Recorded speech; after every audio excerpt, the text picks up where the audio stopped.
किराएदार बेटा। उठ जा नालायक, सुबह के 8 बजने को है। तुझे एग्जाम नहीं देना क्या? थोड़ी देर और सोने दीजिए ना पापा। तू उठता या फिर मैं तेरे ऊपर पानी फेंकूं? रोज गधों की तरह सोता रहता है। पेपर की कोई टेंशन ही नहीं है। और एक हमारा समय था जब हम पेपर में फेल होने के डर से रात भर पढ़ा करते थे, सो ही नहीं पाते थे। तो क्या अब आप उसका बदला मुझसे लेंगे? मैं 15 मिनट बाद उठ जाऊंगा, आप प्लीज जाइए, मुझे डिस्टर्ब मत कीजिए। इतना कहकर रौनक रजाई ढककर फिर से सो जाता है। तू वैसे नहीं मानेगा, रुक मैं अभी पानी लेकर आता हूँ। बस फिर क्या था, इतना कहकर वो भागते हुए बाथरूम में जाते हैं और पानी की एक बड़ी सी बाल्टी लाकर रौनक के ऊपर फेंक देते हैं। पानी पड़ते ही रौनक झट से उठ जाता है। ये आपने क्या किया पापा? अब तो उठेगा नहीं तो यही करना पड़ेगा ना। वैसे थैंक्स डैड, आपके कारण ना अब मुझे नहाने की भी जरूरत नहीं पड़ेगी। चलिए अब आप माँ से बोलकर मेरे कपड़े निकलवा दीजिए, तब तक मैं ब्रश कर लेता हूँ। वैसे कल ना आप एक काम और करना, नहलाने के साथ साथ मुझे ब्रश भी करवा देना। ये ब्रश करने में ना मुझे बहुत आलस आता है। रौनक की बातों से अरविंद का मुंह खुला का खुला रह जाता है।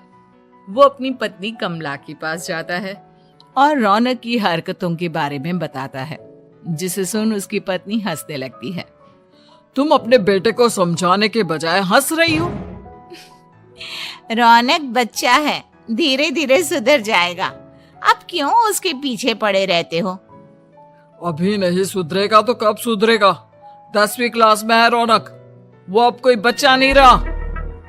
अरविंद की इतना बोलते ही वहां रौनक भी आ जाता है। क्या डैड, मैंने आपको एक काम दिया था, वो भी नहीं हुआ आपसे। अरे क्या हुआ बेटा? माँ, मैंने डैड से बोला था कि वो आपको बोलकर मेरे स्कूल की यूनिफॉर्म निकाल दे, लेकिन मेरे पीछे पड़ने के अलावा इनसे एक काम ढंग से नहीं होता। देख रही हो कमला, देख रही हो अपने लाडले को? अरे आप चुप रहिए जी।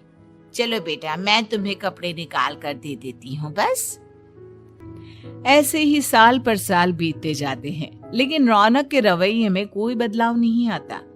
वो पहले से भी ज्यादा आलसी और पूरी तरह अपने माता पिता पर निर्भर हो जाता है। 2 साल बाद पता नहीं कहाँ गायब रहता है पूरे दिन। अब तक तो आ जाना चाहिए था। अरे आप इतनी फिक्र क्यों कर रहे हो उसकी?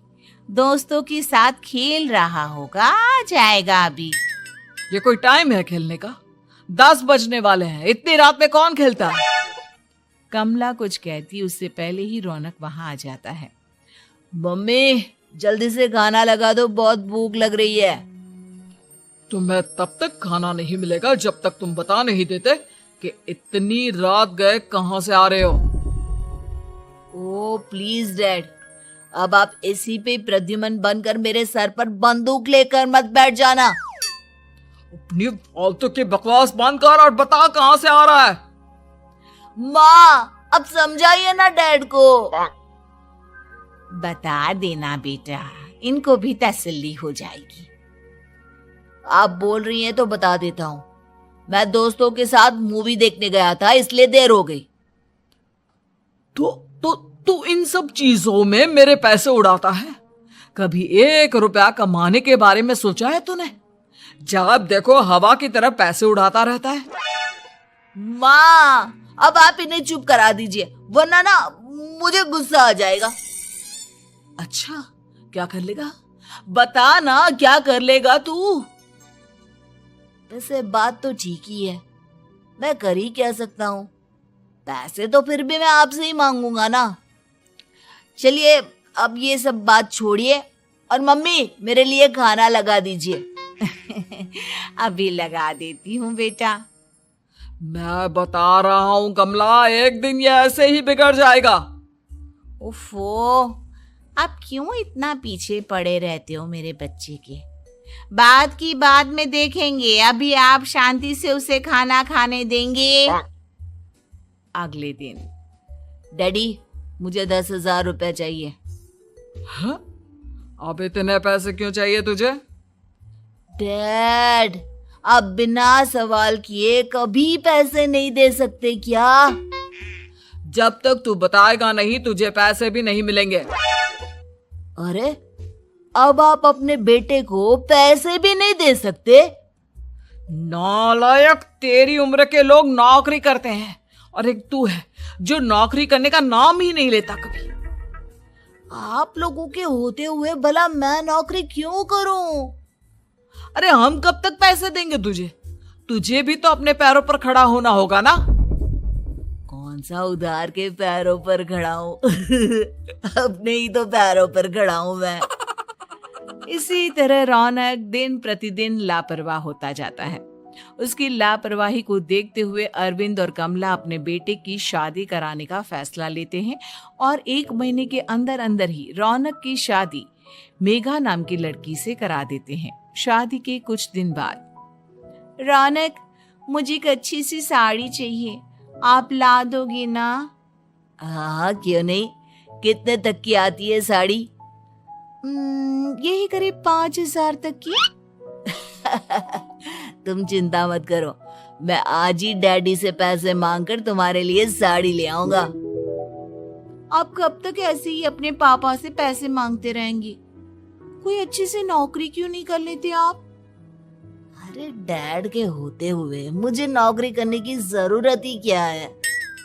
पर आप ऐसे कब तक उनसे पैसे मांगते रहेंगे? कुछ आपको अपने दम पर भी तो करना होगा ना। अब तुम भी बाकी लोगों की तरह मुझे ज्ञान देना शुरू मत कर देना। साड़ी चाहिए ना तुम्हें, मिल जाएगी बस। इतना कहकर रौनक अपने पिता से पैसे मांगने चला जाता है। डैडी, मुझे 5,000 रुपया चाहिए। अब 5,000 क्यों चाहिए तुझे? वो मेघा को साड़ी चाहिए थी। अरविंद आगे बिना कुछ कहे चुपचाप उसे पैसे निकाल कर दे देता है। कुछ दिन बाद, तुम्हें नहीं लगता कमला, रौनक हम पर पहले से भी ज्यादा डिपेंड हो गया है? मुझे तो अब उसके भविष्य की चिंता होने लगी है। कल को हमें कुछ हो गया तो वो क्या करेगा? काश तुमने पहले ये सोच लिया होता तो आज हमारा बेटा इतना लापरवाह नहीं होता। तब मुझे कहाँ पता था कि मेरा लाड प्यार उसे इतना बिगाड़ देगा कि वो इस हद तक लापरवाह बन जाएगा। कोई बात नहीं, अभी भी देर नहीं हुई। मुझे पता है उसे कैसे सुधारा जा सकता है। कैसे? अरविंद कुछ कहता उससे पहले रौनक वहां आ जाता है और पैसों के लिए हाथ फैलाने लगता है। डैड, मैं और मेघा बाहर घूमने जाना चाहते हैं। अरे वाह, ये आज सूरज कहाँ से निकला है? Dad please. अच्छा चलो, अब मुद्दे की बात करो। मुझे अब 25,000 चाहिए। अब तुम्हें 1 रुपया भी नहीं मिलने वाला। अगर तुम्हें पैसों की इतनी ही जरूरत है तो कोई ढंग की नौकरी कर लो। मम्मी, आप कुछ कहिए ना डैड को। बेटा, वो गलत क्या बोल रहे हैं? ये सब हम तेरे भले के लिए ही तो कर रहे हैं। मम्मा, मैंने बताया ना आपको, मुझे नहीं करनी कोई जॉब वॉब। तो ठीक है, निकल जाओ हमारे घर से। तुम्हारे जैसे लोगों के लिए मैंने ये घर खड़ा नहीं किया है। जितना ये घर आपका है ना, उतना ही मेरा भी है। मैं कहीं नहीं जाने वाला। जाना तो पड़ेगा ही तुझे, क्योंकि अब मैं तेरा कोई भी खर्चा नहीं उठाने वाला। ठीक है, मत उठाइए मेरा खर्चा, मैं अपने दम पर भी जी सकता हूँ। तो बेशर्मों की तरह अब तक यहाँ क्यों खड़ा है? अपना सामान ले और निकल जाए यहाँ से। रौनक पैर पटकते हुए वहां से चला जाता है। घर से निकालना जरूरी है क्या उसे? बिना पैसों के कौन रखेगा उसे किराए पर? अगर उसका भविष्य सुधारना है तो हमें अपने दिल पर पत्थर रखकर ये कदम उठाना ही होगा। दोनों बात कर रहे होते हैं कि रौनक अपनी पत्नी के साथ एक बड़ा सा बैग लेकर घर से निकल जाता है, लेकिन घर से बाहर उसे कोई भी मुफ्त में अपने घर किराए पर नहीं रखता। अंत में थक हार कर वो फिर से अपने घर चला जाता है। क्या हुआ? थोड़ी देर पहले तो दहाड़ते हुए घर से निकला था, अब क्या हुआ?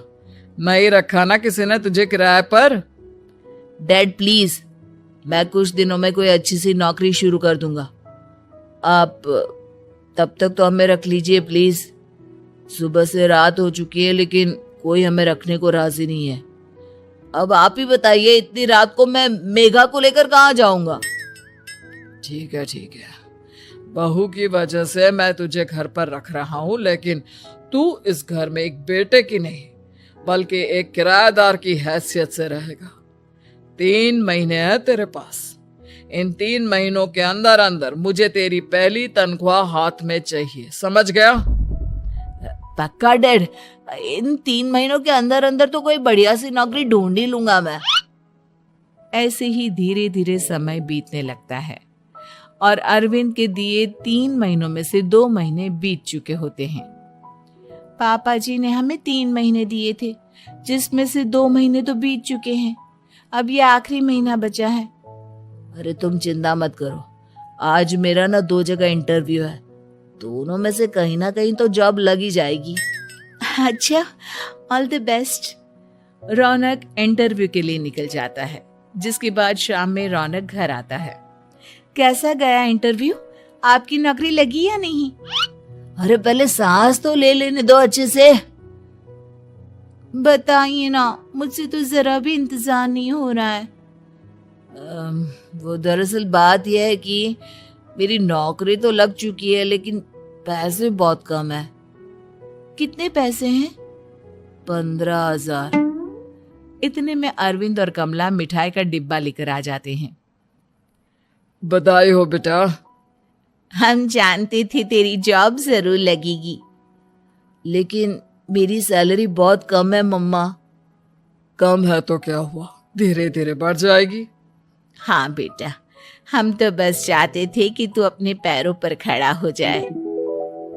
मतलब अब आप मुझे घर से नहीं निकालेंगे? नहीं, ये सब हमने तुझे जिम्मेदार इंसान बनाने के लिए किया था। थैंक यू मम्मी पापा, अगर आप दोनों ऐसा नहीं करते तो मुझे कभी अपनी जिम्मेदारियों का एहसास तक नहीं होता। आज आपने मुझे सिखा दिया कि इंसान का अपने पैरों पर खड़ा होना भी जरूरी होता है। इतना कहकर रौनक झट से अपने माता पिता के गले लग जाता है और अपनी कमाई की पहली तनख्वाह वो अपने माता पिता के हाथ में सौंपता है। इस तरह रौनक एक गैर जिम्मेदार व्यक्ति से एक जिम्मेदार व्यक्ति बन जाता है।